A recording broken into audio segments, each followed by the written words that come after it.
자, 어떻게 하면 행복해질 수 있을까, 우리의 가정들이. 자, 이 말씀을 준비하면서 이제 성경을 들여다봤어요. 왜 들여다봤느냐?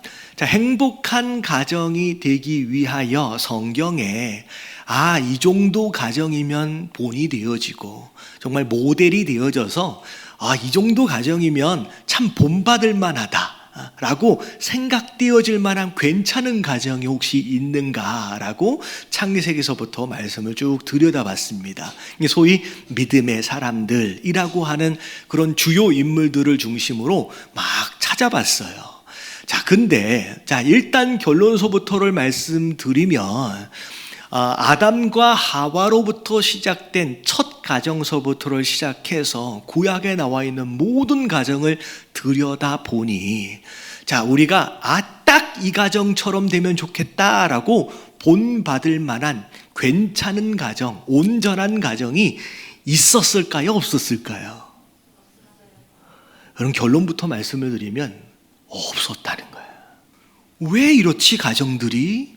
여러분, 여기서부터가 굉장히 중요한 키가 되는 메시지가 있어요. 1번서부터 우리가 함께 읽어볼게요. 다 같이 시작. 기대와 믿음을 버려야 행복해 보인다. 여기서 말하는 기대와 믿음은 내가 원하는 대로 온전하게 고칠 수 있다는 믿음과 기대를 버리란 얘기예요. 여러분, 이런 기대와 믿음이 버려지지 않으면요, 여러분, 불행은 끝나지가 않습니다. 솔직하게 외모를 포함해서 내 성격도 포함해서 나는 이 정도면 괜찮지 하고 나 정도만 되면 괜찮지 하면서 내가 너무 마음에 든다라고 하시는 분 손 한번 들어보세요. 솔직하게 나도 내가 마음에 안 들어요. 근데 마음에 들지 않는 나를 바꿔보고 고쳐보려고 벌써 30년, 40년, 벌써 70년째 살고 있는데 이게 바뀌어집니까? 안 바뀌어지잖아요. 마음에 안 드는 내가 아무리 고쳐보려고 바꿔보려고 해도 안 바뀌는 게 나예요. 근데 남을 내 마음에 안 든다고 바꿔보려고 고쳐보려고 한다는 것 자체가 사실은 불가능을 향한 도전이에요. 여러분, 이런 마음과 결단은 이미 불행하기로 작정한 거예요. 여러분, 깨달아지시길 주님의 이름으로 축원합니다. 그래서 오늘 말씀의 첫 번째 내용은 내가 누군가를 향하여 고칠 수 있고 바꿀 수 있다라고 하는 기대, 그런 믿음을 포기하고 내려놓는 것에서부터 시작된다는 거예요. 그래서 골로새서 3장 13절부터 14절까지 하나님 뭐라고 말씀하신지를 볼게요. 13절 다 같이 시작. 누가 누구에게 불만이 있거든 서로 용납하여 피차 용서하되 주께서 너희를 용서하신 것 같이 너희도 그리하고 이 모든 것 위에 사랑을 더하라. 이는 온전하게 매는 띠니라. 누가 누구에게 불만이 있거든 내 마음에 안 드는 거예요. 내 남편이 내 마음에 안 들고 내 아내가 내 마음에 안 들어요. 내 자녀들이 내 마음에 안 들어요. 그게 불만인 거죠. 불만이 있으면 데려다 놓고 당신은 이게 잘못한 것 같아, 좀 고쳐야 돼, 당신은 이게 마음에 안 들어, 이거를 좀 바꿔야 돼 라고 지적하고 가르치고 고쳐보도록 해라 라고 말씀하신 게 아니에요. 말씀을 보면 불만이 있거든 서로 뭐 해주래요? 받아주래요. 용납해 주래요. 그리고 오히려 그것 위에 사랑을 더하래요. 이는 온전하게 매는 띠니라. 가정이 이 띠로 꽉 묶여가지고 든든하게 여러분 세워져 가길 원하신다라고 한다면 허물에 대하여, 잘못에 대하여 오히려 용납하고 여러분 용서하실 수 있는 저와 여러분들 되시길 주님의 이름으로 축원합니다. 그래서 로마서 5장 8절을 보면 우리가 아직 죄인 되었을 때, 너 더러우니까 넌 좀 씻고 와야 돼. 너는 문제가 많으니까 그 문제를 좀 고치고 좀 와야 돼 라고 하나님께서 나중에 오라고, 고치고 오라고 하신 게 아니에요. 그냥 아직 죄인인 우리를 그냥 끌어안으셨어요. 여러분, 그래서 우리가 여기 있는 거예요. 그게 사랑이라고 말씀하시는 거예요. 여러분 옆에 계신 분들에게 인사 좀 해주세요. 제가 당신을 포기하겠습니다. 여러분 포기하는 게 시작이에요. 자, 근데 오늘 말씀을 끝까지 들어야 된다 그랬잖아요. 여러분 내가 포기한다는 얘기는 그냥 우리 가정이 될 대로 되라지라고 여러분 내버려둬 손을 놔버리라는 얘기가 아니에요. 자, 포기하는 것에서부터 시작이 되는데, 자, 그 다음에 2번이 중요해요. 자, 다 같이 읽어봅니다. 시작. 잡초를 뽑지 말고 꽃을 심어라. 감이 오시죠? 여러분 고치려 하고 바꾸려 하는 것 자체는 어찌 보면 우리 가정 안에 잡초를 뽑으려고 하는 시도와 같아요. 내 아내에게 있는, 내 남편에게 있는 잡초를 막 뽑으려고 하는 시도들. 근데 생각해 보세요. 여러분 잡초는 뽑는다고 끝나지가 않아요. 여러분 뽑아지지도 않고요. 뽑아진들 여러분들 그 잡초는 또 나기 시작합니다. 여러분 정말로 어리석은 사람은 평생 살아봤자 100년인데 이 잡초를 뽑는데 모든 시간과 에너지를 다 낭비하는 거예요. 여러분 그건 진짜 어리석은 거예요. 여러분 잡초 뽑으려고 여러분 이 시간들, 이 귀한 시간들을 낭비하지 마시길 주님의 이름으로 축원합니다. 자, 뭐 해야 돼요? 여러분 잡초를 뽑으려고 애를 쓰지 말고요. 오히려 그 시간에 여러분 꽃을 뿌리십시오. 꽃을 심으십시오. 여러분 그게 굉장히 중요한 거예요. 그래서 우리의 이 황금 같은 시간과 에너지를 자, 뭐 하는데 투자해라? 꽃을 심는데 투자라는 거예요. 근데 중요한 게 자, 무슨 꽃을 심느냐가 되게 중요해요. 자, 3가지를 말씀을 드릴게요. 자, 어떤 꽃을 심어야 되는지. 자, 1번 같이 한번 읽어봅니다. 시작. 복음의 씨앗을 심어라. 자, 복음의 씨앗을 심으라 라고 하는 얘기는 자, 가정의 구원을 위한 거, 말씀을 전하고 복음을 전하고 구원받게 한다라고 하는 그런 의미로 생각할 수 있는데, 자, 더 중요한 2가지 영적 의미를 말씀을 드리면, 자, 첫 번째 읽어봅니다. 시작. 우리 가정의 주인이 하나님 되시게 해야 한다. 복음의 씨앗을 가정에 심는다는 건 무슨 얘기냐? 우리의 주님이 우리의 가정의 주인이 되게 하라는 얘기예요. 자, 시편 127편 1절 말씀, 오늘 본문 말씀이었어요. 자, 여호와께서 집을 세우지 아니하시면, 여기서 말하고 있는 집은 가정입니다. 자, 가정을 누가 세우셔야 돼요? 여러분 하나님이 세우셔야 돼요. 그래야, 그렇지 않으면 세우는 자의 수고가 뭐하다? 헛되다. 아무리 애를 써도 하나님이 우리 집에, 우리 가정의 주인 되어지시지 아니하시고 우리의 가정을 세워주시지 않으면 우리가 아무리 애써도 헛수고일 뿐이라는 거예요.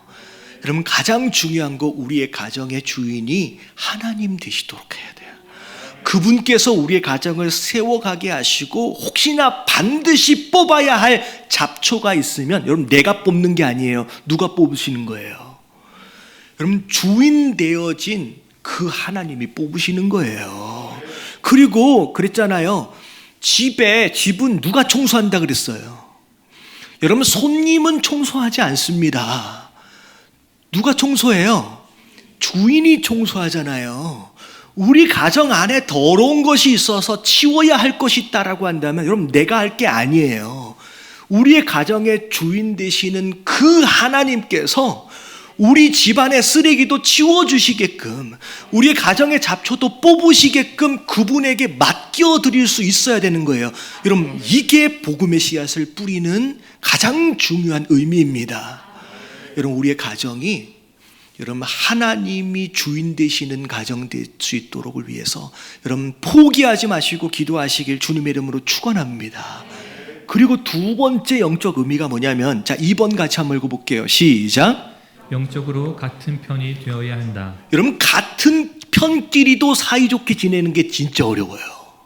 근데 아직도 우리 가정 안에 구원받지 못한 누군가가 있다라고 한다면 일단 아직 그분은 나랑 같은 편이 아니에요. 여러분 같은 편과 사이좋게 지내는 것도 어려운데 다른 편하고 사이좋게 지내는 건 진짜 어려운 거예요. 여러분 일단 사이좋게 지내면 여러분 소속이 같아야 돼. 여러분 같은 편을 만드는 게 굉장히 중요합니다. 여러분 가정 안에 아직도 함께 같은 편 되어 있지 못한 분들이 계시다라고 한다면 여러분 절대 끝까지 여러분 포기하지 마시고 여러분 노력하시고 기도하시는 저와 여러분들 되시길 주님의 이름으로 축원합니다. 중요한 건 두 번째 씨앗이에요. 자, 두 번째 씨앗.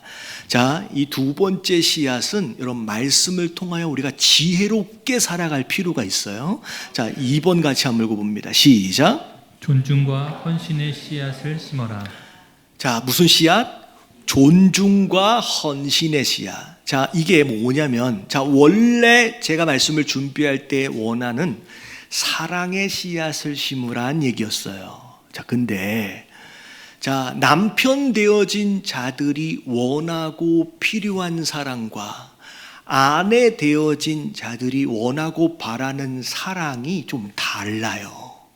자, 제 얘기가 아니에요. 여러분 말씀에 뭐라고 나와 있는지를 보면, 자, 일단, 자, 남편, 이제 아내들에 대한 내용이에요.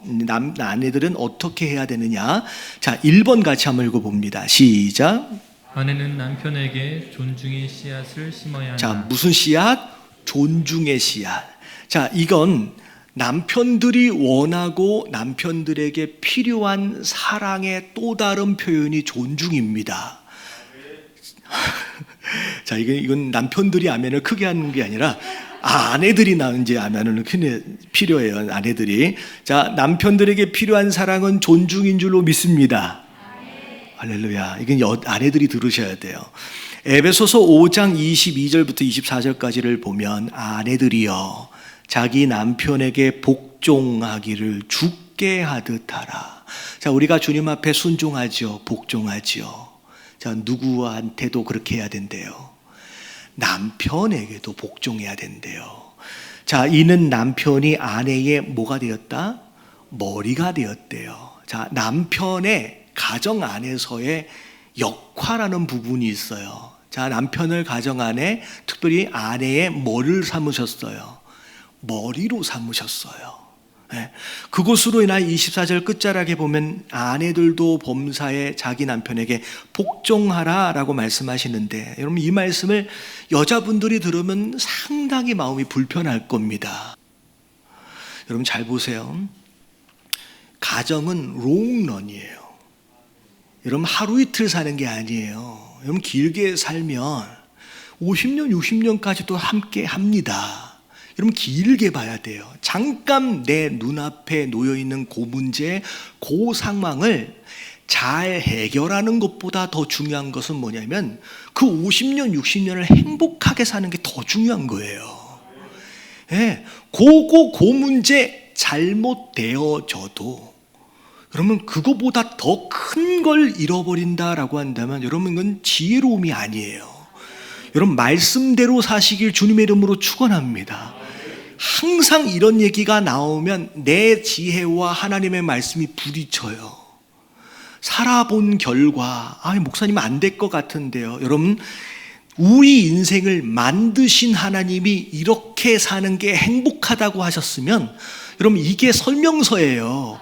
여러분 이대로 사시길 주님의 이름으로 축원합니다. 자, 여기까지 들으니까 남편들은 할렐루야 오늘 잘 왔네. 자, 이제 남편들에게 주시는 말씀이에요. 자, 2번 같이 한번 읽어봅니다. 시작.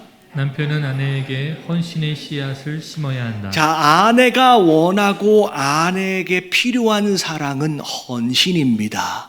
자, 헌신을 이야기할 때, 자, 먼저 골로새서 3장 19절 말씀 한번 읽어볼게요. 다 같이 시작. 남편들아 아내를 사랑하며 괴롭게 하지 말라. 아이고, 하나님이 얼마나 안타까우셨으면 남편들아 아내를 사랑하며 라고 말씀하시면서 뭐 하지 말래요? 제발 좀 괴롭히지 말라라고 말씀하세요. 여러분 남편들이요 아내를 괴롭히지 마시길 주님의 이름으로 축원합니다. 근데 그 다음 말씀을 보면 자, 에베소서 5장 28절 읽어봅니다. 시작. 남편들아 아내 사랑하기를 그리스도께서 교회를 사랑하시고 그 교회를 위하여 자신을 주심같이 하라. 아내 사랑하기를 자 어떻게 하라? 예수님께서 교회를 사랑하는 것으로 인하여 그 교회를 위하여 어떻게 하셨어요? 자신을 주심같이. 자 어떻게 주셨어요? 죽기까지. 여러분 아내의 존중을 받아야 하는 남편이라고 한다면 자 나는 아내에게 뭘 줄 수 있어야 돼요? 목숨을 줘야 돼요. 자 이러면 이해가 되시죠? 여러분 하나님은 누구 편만 들으시는 분이 아니에요. 네가 존중을 받길 원하느냐? 그럼 너는 아내에게 뭘 줘라? 네, 목숨을 줘라 라고 말씀하시는 거예요. 네, 죽기까지. 여러분 그게 하나님께서 남편들에게 원하시는 사랑의 정도예요. 야 내가 너희를 위해서 내 목숨을 내줬는데 너도 내 아내를 위해서 목숨을 내줄 정도는 되어져야지 된다라고 말씀하시는 거예요. 그리고 여러분 남편들의 신앙생활은 내가 아내에게 어떻게 하느냐에 따라 달려 있어요. 자 베드로전서 3장 7절 말씀을 보면 자 같이 읽어봅니다. 시작. 남편들아 이와 같이 지식을 따라 너희 아내와 동거하고 그를 더 연약한 그릇이요 또 생명의 은혜를 함께 이어받을 자로 알아 귀히 여기라. 이는 너희 기도가 막히지 아니하게 하려 함이라. 남편들아 이와 같이 무엇을 따라? 지식을 따라. 여러분 남편들은 아내를 공부하시길 주님의 이름으로 축원합니다. 지식을 따라란 얘기는 뭐냐면 내가 아내를 알아야 된다는 얘기예요. 벌써 30년째 40년째 함께 살고 있는데 도통 내 아내는 어떤 사람인지 모르겠다. 이건 회개해야 돼. 이 지식을 따라란 얘기는 아내에 대하여 알아야 된대요. 그리고 아내를 자 어떤 그릇으로 여겨야 되냐면 연약한 그릇. 그래서 잘못하면 금방 깨져요. 금방 깨져요. 그리고 생명의 은혜를 함께 이어받을 자로 알아. 이 이야기는 내 아랫사람으로 여기면 안 된다는 얘기예요. 귀히 여기래요. 그리고 이유가 뭐냐? 이는 너희 기도가 뭐하지 않게? 막히지 않게. 남편들이 기도해요. 근데 하나님이 아내에게 어떻게 하는지를 보시고 응답하시기도 하지만 듣지 않으실 수도 있다는 거예요. 여러분 교회에서 예배 열심히 드리고 봉사하고 헌신하고 여러분 내 신앙생활에 진짜 열매를 맺길 원하신다라고 한다면 먼저 아내에게 잘 하시길 주님의 이름으로 축원합니다. 자 여기까지 말씀을 드리면 많은 아내들이 딱 생각해요. 이 얘기는 내 남편이 들었어야 되는데 그러면서 집에 가서 못 들은 내 남편 꼭 이 말씀은 한번 들어보도록 해야 되는데 라고 생각하시는 분들이 계실 텐데 여러분 절대 남에게 주신 말씀이 아니라 내게 주신 말씀을 가지고 실천하시는 저와 여러분들 되시길 주님의 이름으로 축원합니다. 그런데 중요한 건 세 번째 씨앗이에요. 자, 지금까지 설교를 들으셨는데 여기까지 나는 몰랐다라고 하시는 분 계세요. 그럼 다 아는 얘기예요. 내가 아내에게 내가 남편에게 어떻게 해야 되는지 모르는 사람이 어디 있어요? 다 압니다. 그럼에도 불구하고 잘 안 돼요. 심지어 작년에도 이 설교 들었고요. 재작년에도 이 설교 들었어요. 과연 1년 지나고 더 행복해졌냐는 거예요. 과연 이 말씀을 따라서 얼마나 순종이 되었느냐는 거예요. 순종이 되어 안 돼요. 잘 안 되니까 우리의 가정이 항상 거기서 거긴 거예요. 여러분 내년도 마찬가지일 겁니다. 세 번째 씨앗을 심지를 않으면 내년에도 똑같이 알면서도 이루어지지 않아요. 알면서도 이루어지지 않아요. 세 번째 무슨 씨앗을 심어야 되는지 같이 한번 읽어봅니다. 시작. 서로를 위해 기도의 씨앗을 심어라. 자, 무슨 씨앗을? 기도의 씨앗을 심어야 돼요. 여러분 기도의 씨앗을 심는다라고 하는 것은 내가 무엇인가를 한다는 얘기가 아니라 그분이 주인으로서 일하시게끔 나를 내어드린다는 얘기예요. 여러분 기도예요. 근데 여기까지 들으니까 어떻게 기도해야 되느냐. 하나님 우리의 남편을 고쳐주시고 우리의 남편을 바꿔주시고 우리의 아내를 어떻게 해주시고 라고 기도하라는 얘기가 아니에요. 여러분 그 기도가 아니에요. 어떻게 기도해야 되느냐. 내 남편이 행복해질 수 있도록을 위해 기도하십시오. 내 아내가 행복해질 수 있도록을 위해서 기도하는 거예요. 내 남편을 고쳐주시고 바꿔주시고가 아니라 내 남편이 행복해지고 내 아내가 행복해질 수 있도록. 이런 얘기 들으면 괜히 손해보는 것 같잖아요. 나는 내가 행복하고 싶은데. 여러분, 이게 무슨 의미냐? 내 남편이 행복해야 내가 행복해요. 내 아내가 행복해야 내가 행복합니다. 왜?